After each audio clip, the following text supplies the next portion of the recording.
जीतन राम मांझी जो बयान दे रहे हैं वो बयान जो है कोई समाजवादी नेता का नहीं हो सकता है, कोई दलित नेता का नहीं हो सकता है। ये बयान आरएसएस वाले का हो सकता है। दलित होते हुए वह मुख्यमंत्री रह चुके हैं और दलितों की लड़ाई न लड़के जिस समय जो है वर्गीकरण किया गया एससी एसटी के अधिकार को, संविधान को, आरक्षण को, तब भी ये चुप्पी साधे हुए थे। तब भी इन्होंने उसके पक्ष में नहीं बोले, इस्तीफा दे देखते नैतिकता होती तो। जब दलितों के ऊपर पेशाब करने वाले लोग जो थे उन्हीं के साथ जिनका है ये लोग हैं, हम वाले हैं, हेहरी घेहरी कैसे रहे छे, लाइत मुक्का खाई छी भने रही छी, गाँव में कहावत है, वही हाल उनका है। इतना दलितों के ऊपर हो रहा है। उसके बाद जीतन राम मांझी जी बोल रहे हैं कि यादव के उस्काबे में, किसी के उस्काबे में, आप उस सरकार में हैं तो माननीय मुख्यमंत्री से जाके आपको मिलना चाहिए। ये वही जो है चिराग पासवान हैं जो कहे कि जो दलित को दलित जो है सामर्थ्यवान हो गए हैं उनको जो है अब आरक्षण का लाभ नहीं मिलना चाहिए। ये जब आरक्षण क्रीमी लेयर की बात की गई थी, ये कहाँ इस्तीफा दे दिए।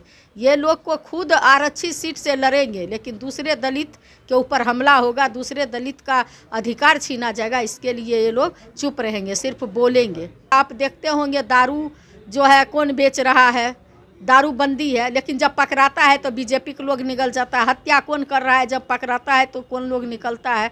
उसी तरह से कौन लोग निकल रहे हैं, उसी में मनोरमा भी उसी लिस्ट में होगी। बिहार के नवादा जिले में महादलित बस्ती को जलाया गया है, जिसको लेकर के खूब सियासत भी हो रही है। एक तरफ जीतन राम मांझी कह रहे हैं यादव के उकसावे में पासवान ने दलित बस्ती को जलाया।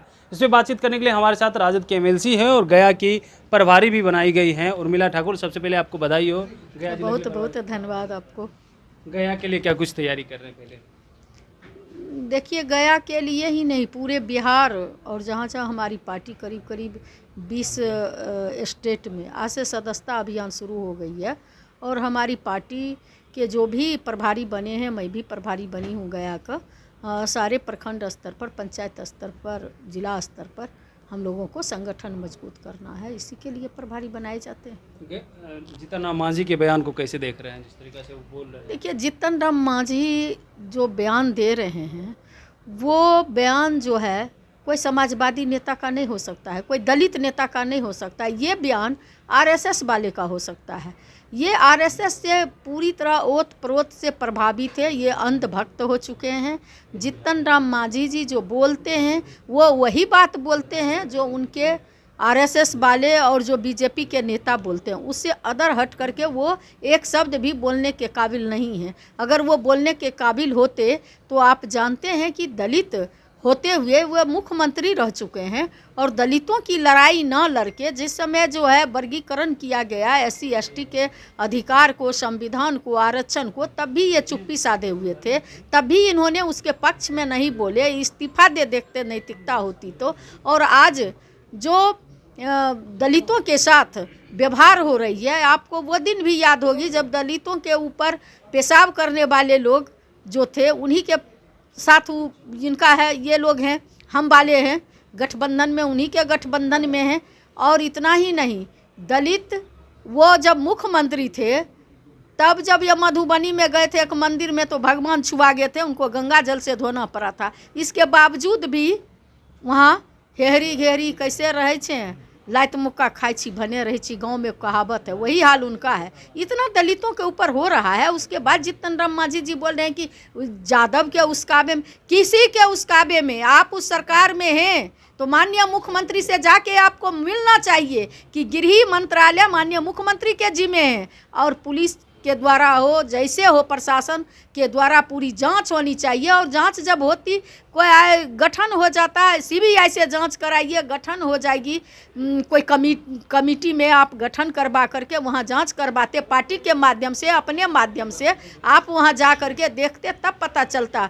एसी में बैठ करके मंत्री बन गए हैं और वहाँ से बैठ करके जो है फरमान जारी करते हैं कि यादव के उस्कावे पर पासवान कर दे। किसी के उस्काने से कोई हत्या अगर करता है, किसी ढंग का ऑकरेंस करता है तो अपराधी है, चाहे किसी जात बिरादर के हो, तो इनके बोलने से नहीं न हो जाएगा। ये लोग को अपना पूरा इकबाल सरकार का खत्म हो चुका और इन लोग का खुद का इकबाल खत्म है। जो चिराग जी से इनकी लड़ाई है, इसलिए वो जो मोदी के आगे ये नहीं बोल सकते हैं। इनको क्या लड़ाई, कोई ठीक है वहाँ? कौन किसका किसी का कोई सुनता है कि कोई किसी से बातचीत होती है? सब जो है अंधभक्त हैं, सब जो है चरण वंदना में लगे हुए हैं और चरण वंदना करके हम क्या बन जाए, मंत्री बन जाए कि जनता जाए भर में, उनका जो है दलित जाए कहीं चल जाए, इनको वोट लेने से मतलब रही। लोगों ने आशा करके इनको वोट दिया, ये सरकार में शामिल हुए, लोगों को आशा बढ़ी, लेकिन ये सुरक्षित नहीं रख सकते हैं, उनके आरक्षण को सुरक्षित नहीं सकते हैं, उनके गांव को सुरक्षित नहीं रख सकते हैं, उनके व्यक्ति को सुरक्षित नहीं रख सकते हैं। जान माल सारे लोगों को क्षति है जब से ये चिराग जी ने तो कहा है कि सीएम नीतीश कुमार से आप कार्रवाई कीजिए और जो लोग भी इस तरह के कुकर्म किए हैं उसको सख्त से सख्त कार्रवाई होनी चाहिए उसके ऊपर। ये क्या बोलेंगे?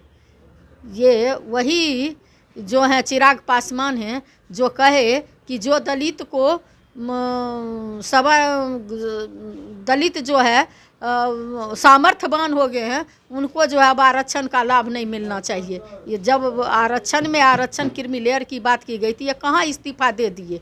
ये लोग को खुद आरक्षित सीट से लड़ेंगे, लेकिन दूसरे दलित के ऊपर हमला होगा, दूसरे दलित का अधिकार छीना जाएगा, इसके लिए ये लोग चुप रहेंगे, सिर्फ बोलेंगे। इनको खाली भगवान मुँह दिए। एमएलसी हैं, जदयू के पूर्व एमएलसी रही हैं, उनके यहाँ रेड पड़ा है और कहा यह जा रहा है कि नक्सली से उनकी साठगांठ है। इसको आप किस रूप में देख रहे हैं? देखिए, किनको क्या साठगांठ है, ये प्रशासन का मामला है, ये तो प्रशासन बताएंगे, मैं तो इसमें नहीं कुछ बोल सकती। नहीं, वो जदयू के हैं और अपराध को लेकर के बोलते भी रहते हैं, जदयू के लोग की कार्रवाई करते हैं। नहीं, देखिए, जब भी आप देखते होंगे दारू जो है कौन बेच रहा है, दारू बंदी है, लेकिन जब पकड़ाता है तो बीजेपी के लोग निकल जाता है। हत्या कौन कर रहा है, जब पकड़ाता है तो कौन लोग निकलता है। उसी तरह से कौन लोग निकल रहे हैं, उसी में मनोरमा भी उसी लिस्ट में होगी, तो मैं उस पर क्या बोलूँ। चलिए, तो आप सुन रहे थे क्या कुछ कह रही थी राजद एमएलसी उर्मिला ठाकुर। गया की प्रभारी भी बनाई गई, उसको लेकर के भी इन्होंने कहा है कि मजबूती से हम लोग जो है पूरे बिहार में इस बार तैयार हैं और लड़ेंगे भी। लेकिन जिस तरीक़ा से जीतन राम मांझी ने कहा है, उसको लेकर के भी जीतन राम मांझी पे खूब बरसते हुए नजर आई। कमलेश कुमार, लाइव बिहार, पटना।